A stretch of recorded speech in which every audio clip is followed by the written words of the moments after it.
there's another path we can go down to maintain privacy.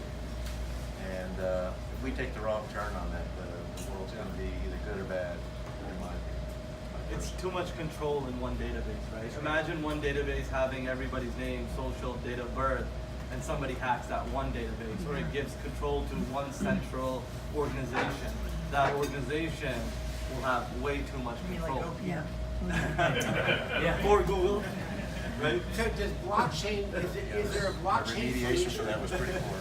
Is there a blockchain solution for that I think problem? something like Bitcoin, a public blockchain where people would own personas is what I call them. Like you could generate your own personas and then use them however you see fit and kill them when you want to kill them.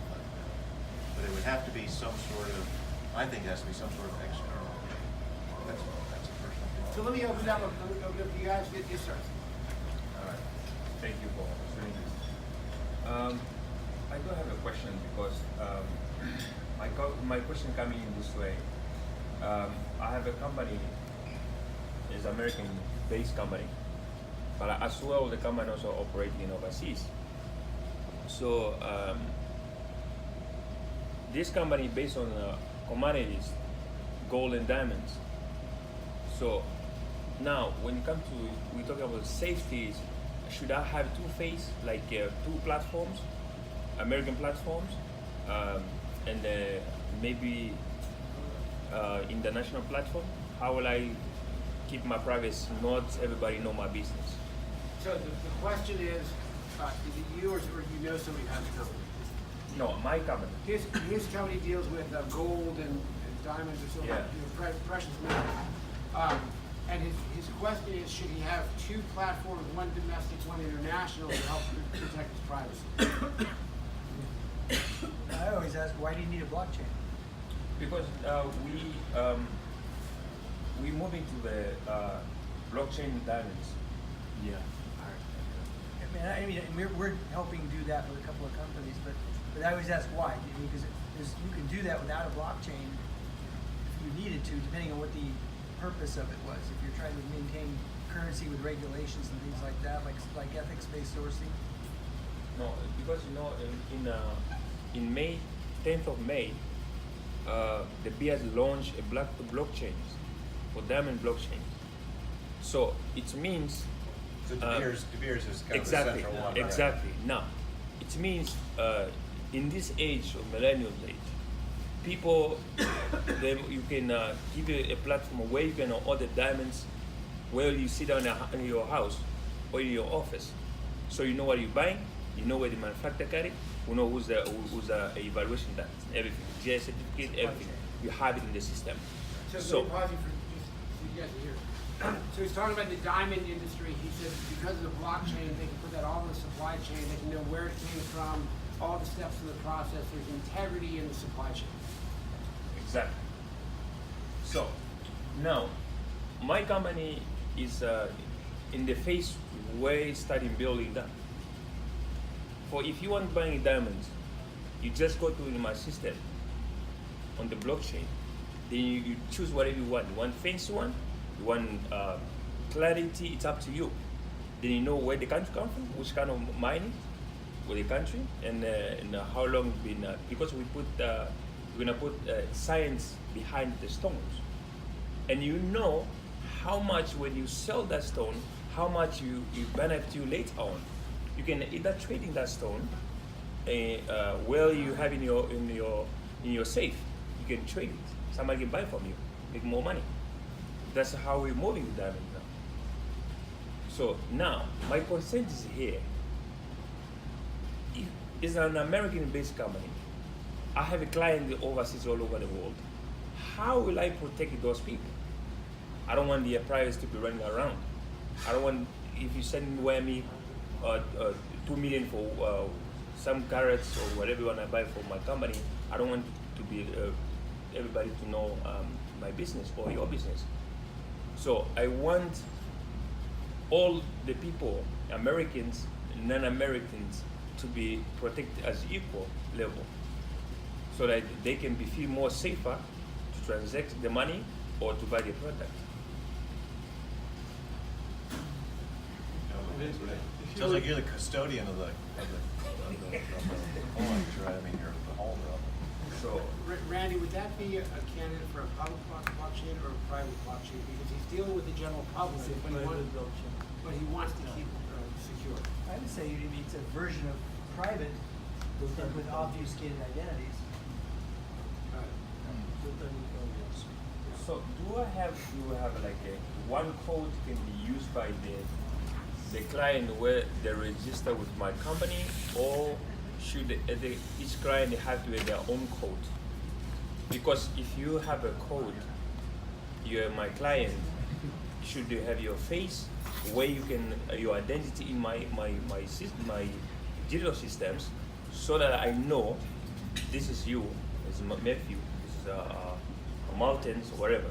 So should I have one Can I code for all? This question is kind of very sort of specific.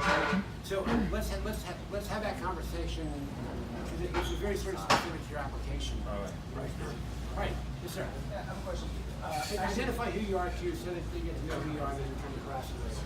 Hi, my name is Nabeel Malik. I work for a training and development company here in DC. And actually I have a question.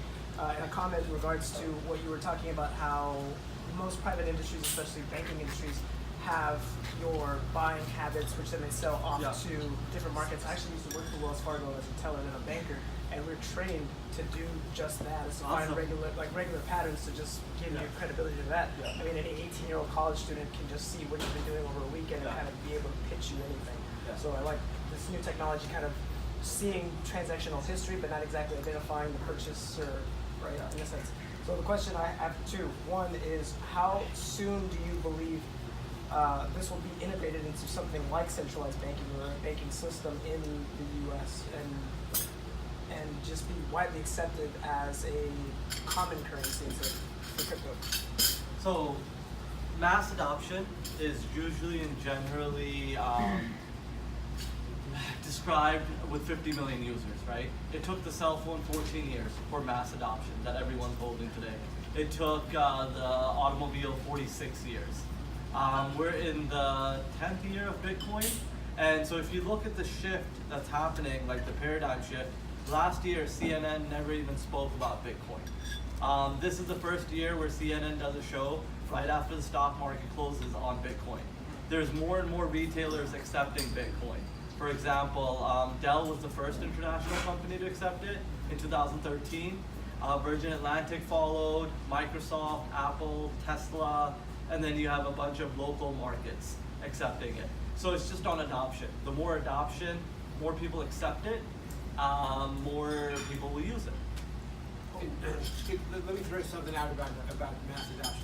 We talked about this in our class, right? There's a couple things that are inhibiting mass adoption, and I believe that when those triggers are tipped, right, you're going to see an explosion in the space, because there's all this pent-up demand that's being held behind the wall, right? Let me explain what the wall is. The wall consists of a couple things. Number one is technology, right? Right now, it's easier to use a debit card than it is to use cryptocurrency, right? When we all have phone apps, when we all have debit cards that connect to Coinbase like a shift card, right? When that technology advances just a little bit further, right? That's one of the releases of this built-up pressure that this is building. The other one is IRS regulations. Because right now, anytime you buy or sell a Bitcoin, right? So Nabeel and I, he's going to sell me his laptop, right, for 0.0125 Bitcoin, right? I give him the Bitcoin, he gives me the laptop.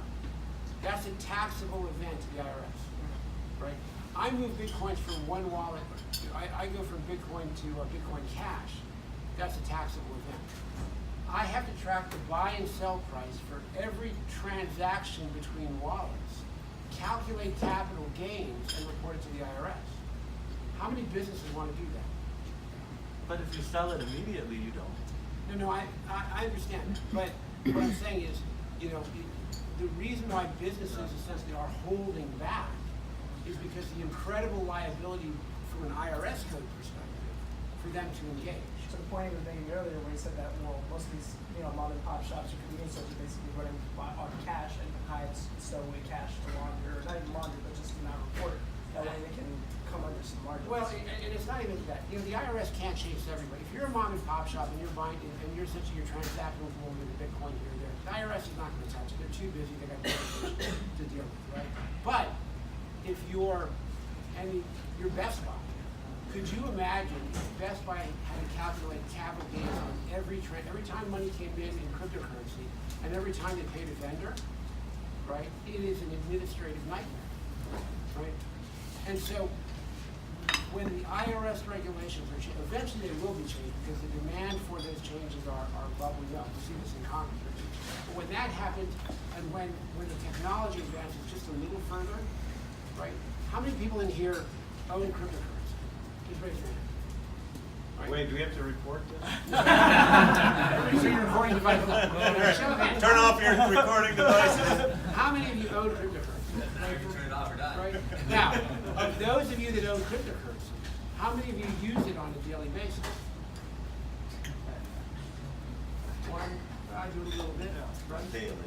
What you just need to know is 80 to 90% of all the Bitcoin wallet holders are holding on to the Bitcoin. So all the fluctuation that you see in the markets, it's all being done by a very, very small percentage. Why are they holding it? Right? The minute it becomes okay to use, it's just not okay to use right. The technology and all of these stores out here aren't taking it because of the regulatory. The minute that changes, boom. And you may see, look, my personal prediction is Bitcoin goes to $500 million. Now, this is about privacy and identity, right? I want Mr. Wells Fargo, I'm going to circle back to you, right? You don't make no relation. No. I know you're relaunching again, it's fine. Right, reset. All right, I want you to think about this. When you and I can all start transacting directly on cryptocurrency, right? And we don't need to go through Wells Fargo, what happens to the banks? They lose their power. Yeah, right. Now, this is where it comes back to privacy and the government's rights to know. How does a government monitor activities in the country? Through the financial institutions, right? This is a pretty shady character, right? I've known him for a long time. If the government wants to know what he's doing, what are they going to do?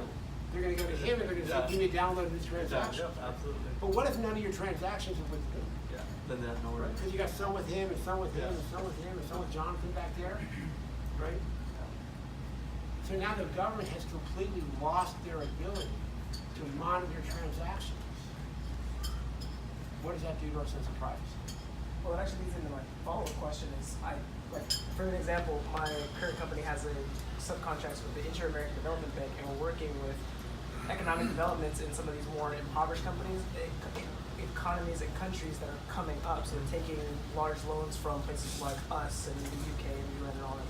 And what I'm wondering is, would there be a huge benefit, or if there's even a possibility of cryptocurrency taking over smaller countries like Barbados and Jamaica and Sri Lanka as their common currency, because their stuff is already inflated back by anything, and they're taking It already has. Venezuela's a whole other mess.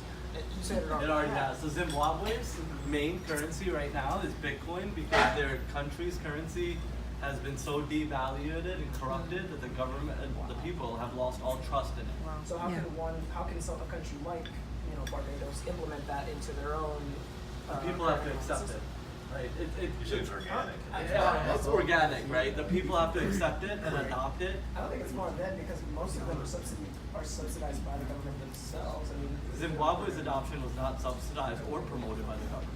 It was anti-government, right? The government wants you to use their currency. He's talking like an infusion of cash from an outside through official channel. Yeah, and Zimbabwe has its own economic policy. But it's talking about Barbados where they're flourishing at the moment. Their industries are blowing up, but they're still borrowing from very large companies and corporations like the Inter-American Development Bank because they're having trouble building capital infrastructure. Let me hit this for a second, then I want to bring in. That's fine. I'm taking a good time. My bad. Yeah, no, this is good. I want to bring our Armando here in a second. a couple things in terms of those large transactions, international development. I want to talk about central banks for a second. Nabeel knows a lot of this. Many of the banks are now starting to move into these alternative networks like R3, right? Ripple and stuff like that, because they can do cross-border payments instantaneously, right, and cheaply. Right. Which essentially cuts the central banks out of the picture, right? So the way the central banks are responding is they're now looking at going direct to consumer, cutting out the retail banks, right? So the retail banks are trying to cut out the central banks. The central banks are trying to cut out the retail banks. Right? At the same time, all the banks are telling you is this Bitcoin cryptocurrency thing is a sham, right? It's not going to work. It's a pyramid scheme, right? Meanwhile, they're filing. Bank of America just filed patents, right, to be able to hold. So there's all of this craziness going on, right? I'll get to you in just one You got like second. a Wild Wild West scenario. Wild West, like the Wild West crypto. Exactly. All right. So what I'm telling you is, if you're interested in this space, there are so many problems and there's so much stuff to figure out. There are so many opportunities, right? The whole banking industry is a mess right now, right? Right now. Right now. And where it comes back to government is, you have to understand, government and financial institutions, right? They are inseparable. Right. Right? But I feel like these implemented changes are easier to do on a smaller scale, especially if you're doing it outside of the US. I understand, but the problem is, while the governments might want to do smaller proof of concepts and smaller scale, all of you are moving on without them. And you don't want to ask what is the SEC or what the government's doing. What you want to ask is, what are the college kids doing? Because right now, about 20% of all college kids own crypto. 33%. It just grew in the last 5 years. So look, I got to move on to something else. Armand, talk to us a little bit about what's happening in Africa. So Do you want Armand him to is come up and around into the center? yeah, what? Just real quick. 'Cause he's Climb gonna over the speak- table. He's going to speak tomorrow. Do you want to address this a little bit from Africa? So Armand is GBA Africa. He's responsible for the entire Government Blockchain Association in Africa. So Armand, do you want to just talk a little bit about what's happening from Africa standpoint? Yes, hello everyone. Stand up. Go ahead, stand. Hello everyone. Welcome.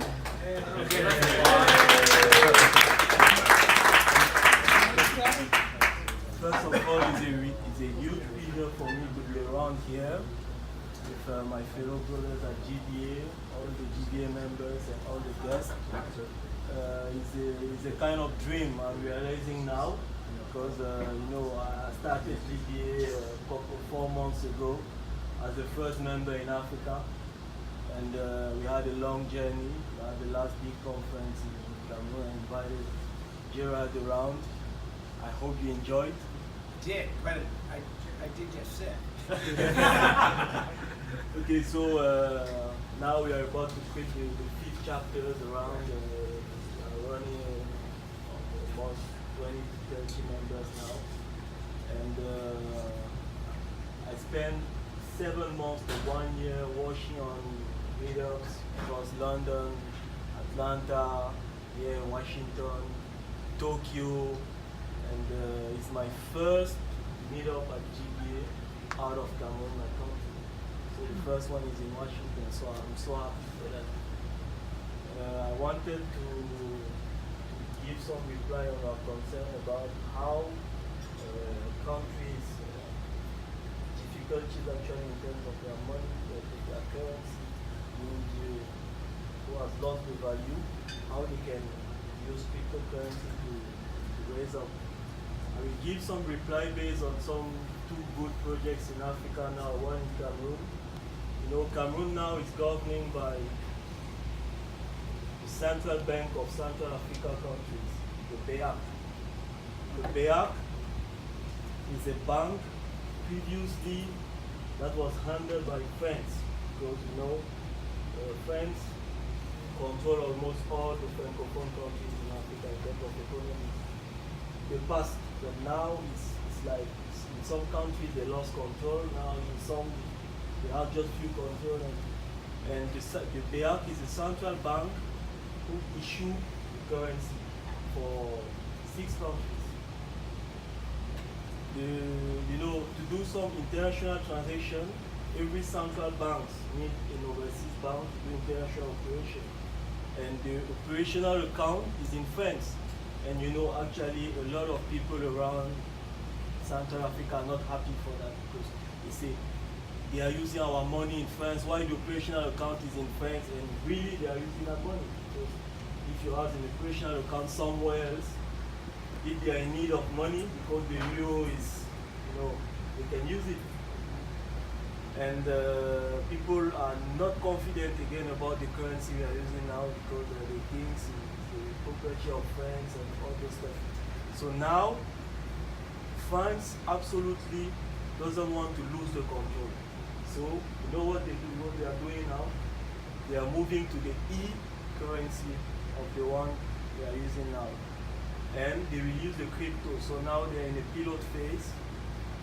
How they will do it? First of all, stop the operating account, move to currency, build the blockchain, issue e-currency, and start by pieces, because you know a lot of people around Africa use pieces. So the first step, they will stop the usage of pieces and make it crypto. So if you want to do any single transaction with pieces, you need to use that cryptocurrency. This is their plan. Secondly, That requires a phone, like a mobile phone. yes, like a mobile phone. That's the new challenge. Most of the people far from the biggest cities doesn't have internet connectivity, so it's an issue.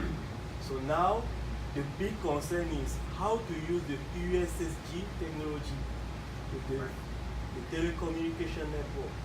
So how they can use it and make it working in a shared database with the normal cryptocurrency ones. So if you have a wallet, the wallet can be operational with the USSD technology exactly as it's available with the normal crypto technologies, so that you can use in any mobile app. And this is the technical challenge they are facing now. So can I interrupt you for a second? Because all of these pieces are coming together, right? You have this distrust from large central authorities. Wells Fargo had its issues, right? Banks are being fulfilled. If you look in the very first block of the blockchain, right, the headline is from the Times of London, where they talk about the bailing out the banks, right? So folks all over, so the governments are trying to go to e-currency, right? They're trying to get rid of cash so that they can essentially have more accountability. There's technical challenges. We talk about that, right? In Africa, the biggest technical challenge is telecommunication. Fine, where's fine? But stand up for a second. Tell them briefly about what you're doing and some of the stuff you're doing in Africa. All of these pieces come together.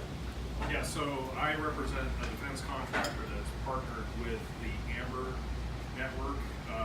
We've been working research and development for the last 3 years on basically allowing people in third world countries, but in any country, to resell their Wi-Fi. This has been done. There are other blockchains that do it, but we're approaching it from a hardware and a software component. We're building systems that will allow folks to deploy wireless routers that can reach, we did a test about 2 weeks ago, up to 8 miles. We should be able to get up to 30 miles and redistribute internet so that you don't have to build a lot of infrastructure to support that. But one of the problems with bringing internet to folks that have, very few services, they lack the infrastructure to support that. Implementing a blockchain solution with this allows folks not only to have internet, but to become kind of entrepreneurial and resell their Wi-Fi or their internet signal. And on top of that, we're building other solutions such as edge computing platforms to allow cloud computing to be resold in rural areas. And if I can, this is why this is such an interesting and exciting space, because this is the technology, just one of the technologies that's coming out in blockchain and taking it to people that don't have it. And you know what I mean? There's like, what is there, 3 billion unbanked people in the world? Yeah. And that's what we're looking at, and that's what blockchain has the potential to do. And And so that's just You say, hey, Jonathan, stand up. I want you to know, the problem is that our minds are actually wired together, right? Right? Because there was, I saw an article on LinkedIn about they've wired 3 people's brains together. I'm talking specifically about the social impact investing and all the stuff that's happened with us in New York and the UN and how that potentially can impact places like Cameroon and this stuff. Whoa. One thing I wanted to touch on is how about 5G? Well, Because that's going to get the daisy chain. yeah. So our product is a platform-based solution. 5G is a very new cutting-edge technology. We have the 3 and 4G ladder designed out, but it really comes down to discussion of communications autonomously and then how to monetize that communication. Again, bringing the cost and the ability to distribute it at a lower affordable rate. And we're working with various partners in the room, working with governments, collaborating, discussing how to deploy this, not just for individuals, but we've been working with agriculture, governments. We've tested with the U.S. military just on the comms piece alone of our technology, and we're including the blockchain not just as a monetary component, but a security component. So there's a lot of different factors that we take into consideration, which makes this whole space that we're talking about very exciting. Are your products under export control? Right, so we have a U.S. development group that does U.S. proprietary tech, but we also have a foreign entity, and they are developing separately so that we don't run into a conflict on international trade. And I'm not a governmental trade, there's a particular name, and it's slipping me right now, but we're not in violation of that. Jonathan, are there people in New York that are interested in doing social impact investing to bring some of these solutions like this? Yeah, absolutely. And I should defer this to Armand, and I will. But yeah, from we were up at the UN June, and it was the launch of BFI, Blockchain for Impact, which was it's a sanctioned, UN sanctioned. All 193 countries voted for it to set up a fund and mechanisms to address all the SDGs, 17 of them, throughout the world. So when we were there, literally like 3 days before the event, the director for BFI was like, I don't know, we're only got about 200 people. This isn't working yet. It's not what we wanted it to be. And the last 72 hours, they got another 150 people. A large portion were guests of an investor that dropped $100 million into the kitty, so that they could then have first access to the public-private projects. So looking at that, we're looking at $1 trillion over the next 10 years to 2030.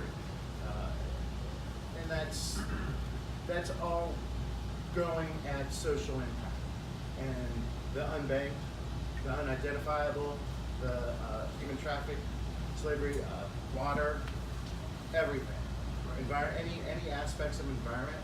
So, Dude, you guys should be with us in Denver, right? When we got with the social impact guys, the blockchain for good, the plastic bank, bank, all of this. Yeah. So, I can do plastic bank real quick. Has anyone heard of them? Yeah. No. Okay. No. These guys are great. They actually started off, a bunch of hippies. How do we get rid of plastics in the ocean? What can we do about this? They traveled around to all the different countries where plastic was used heavily, mostly third world, and they found that, in fact, whatever percentage, 89% of plastic that ended up in the ocean came from these third world countries. So they looked at how could we incentivize people to bring that in, and then we'll recycle it. And so what they looked at, or what they did, was say, all right, folks in undeveloped nations pretty much use their cell phones. They trade minutes. They don't have dollars. Their currency is minutes. So it's imperative that they have power and that they can get their phone charged. Well, power is not all that readily available. So what Plastic Bank did was create centers where folks could bring the plastic to be recycled. For that, they would get a certain amount of time on their phone, and by providing the electricity, they use solar panels. So it was just a symbiotic system of incentives that drove this really impactful and very big world problem. So it's kind of exciting to see what's going on. Now I have a question. Someone mentioned that in a private chain giving permissions that you need to have an administrator. If you have an administrator, is it a blockchain or a database?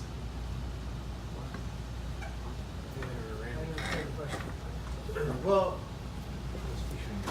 it doesn't. Can it be a blockchain and have an administrator? Why not? Then it's a database.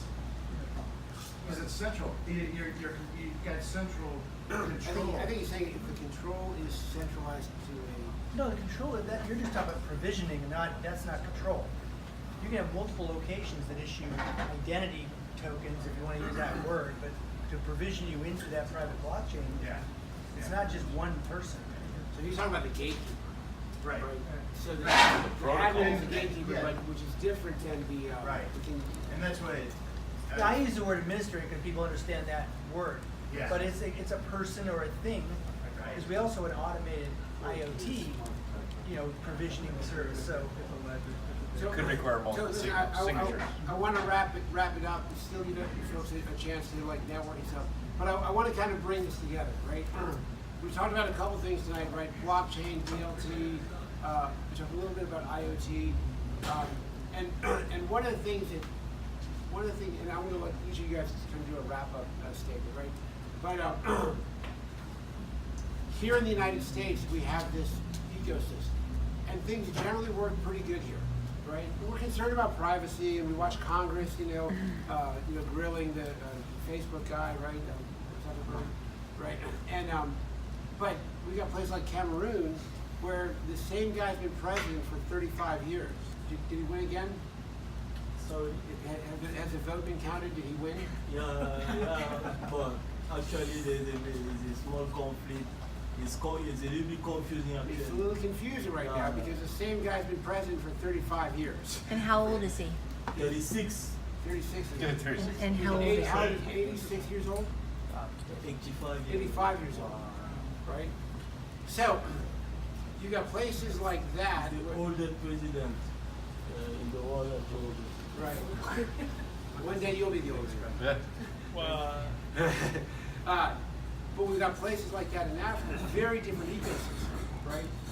And we talked about the technologies. Those technologies are coming into place, right? They're all broken and fragmented. The legal and regulatory framework, right? The use of privacy coins, us being able to essentially interact with each other without any government knowledge, disintermediating the banks, right? I mean, there's so much change going on right now that this is really a very exciting time. So I would encourage you guys to dive in deep and find your spot. And with that, Randy, any parting words? No, I just appreciate being here, and if there's any questions, let me know, and happy to participate in more of these. It's so impressive with you guys when you talk to really. Yep. Steve? No? Any questions, I'd be happy to follow up with you guys afterwards. Any government questions, ask him. He knows all. Federal. All right, thanks guys. Thanks for having me and listening to us. And feel free to reach out to me on LinkedIn or in person. Email, phone number is always available. And Bruce, I want to give you parting shot. All right, awesome guys. Well, thank you all for coming. I think, guys, it was excellent discussion. Really appreciate it. WashingtonElite.com. Also, my Twitter is Networks Manager. You can always shout out to me there. Bruce Porter Jr. on LinkedIn. This is going to be huge. It'll be the biggest artificial intelligence and blockchain conference to ever come to DC. We do have some sponsorship opportunities still available. And if you're in the business, you got to be here. Thanks. Thank you guys. Thank you.